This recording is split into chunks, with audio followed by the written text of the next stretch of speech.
అత్రికి అనసూయకి శంకరాంశతో జన్మించినవాడు దుర్వాసుడు. కోపానికి పురుష రూపం. కోపించాడంటే బ్రహ్మాదులను కూడా గడగడలాడించగల అపరరుద్రుడు. తాపసులలో మిన్నగా పేరున్నవాడు. ఒకప్పుడు భూమిని అంతా తిరిగి ఇంద్రలోకానికి వెళ్ళాడు. అప్పుడు ఒక విద్యాధర కాంత నందనవనములో ఉన్న పారిజాతం నుంచి పువ్వులు కోసి దండ అల్లి పట్టుకొని ఎదురు వచ్చి దుర్వాసుణ్ణి చూసి ఆ దండ ఇచ్చి నమస్కరించి వెళ్ళిపోయింది. దుర్వాసుడు దండను తన జడలకు వేలాడగట్టి విలాసంగా ఏనుగులాగా నడుస్తూ వస్తూ ఎదురుగా ఐరావతరూఢుడై వస్తున్న ఇంద్రుణ్ణి చూసి కొంచెం పక్కకు ఒత్తిగిలి నిల్చున్నాడు. ఒకంతసేపటికి ఇంద్రుడు దగ్గరగా వచ్చాడు.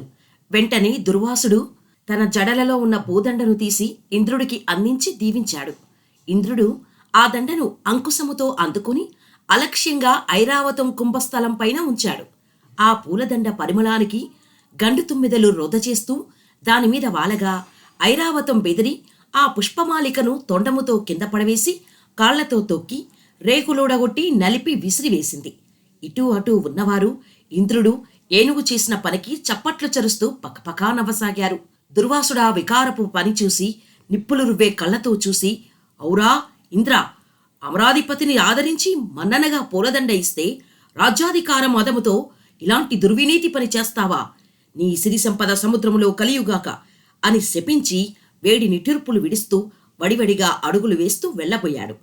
వెంటనే ఇంద్రుడు ఏనుగు మీద నుంచి దిగి పరిగెత్తిపోయి దుర్వాసుని పాదాలకు సాష్టాంగ నమస్కారం చేసి చేతులు జోడించి, మహామునీంద్ర క్షమించు, నా తెలివి తక్కువతనం క్షమించు, అనుగ్రహించు అని గద్గదుడై ప్రార్థించగా దుర్వాసుడు నెయ్యి పూసిన అగ్గిలాగా మరింత ఉడికెత్తి, దురాత్మ, మర్యాద మన్నన లేక నన్ను అవమానిస్తావా? 3 లోకాల దొరతనం అంత మత్తెక్కించిందా? అలా చేసిన అవమానం చాలక ఇంకా ఏదో అని నన్ను వలలో వేసుకోవాలని చూస్తున్నావా? నోరు మూసుకొని పోతివా సరే, లేదా నీ పేరు ఊరు లేకుండా శపిస్తాను చూడు.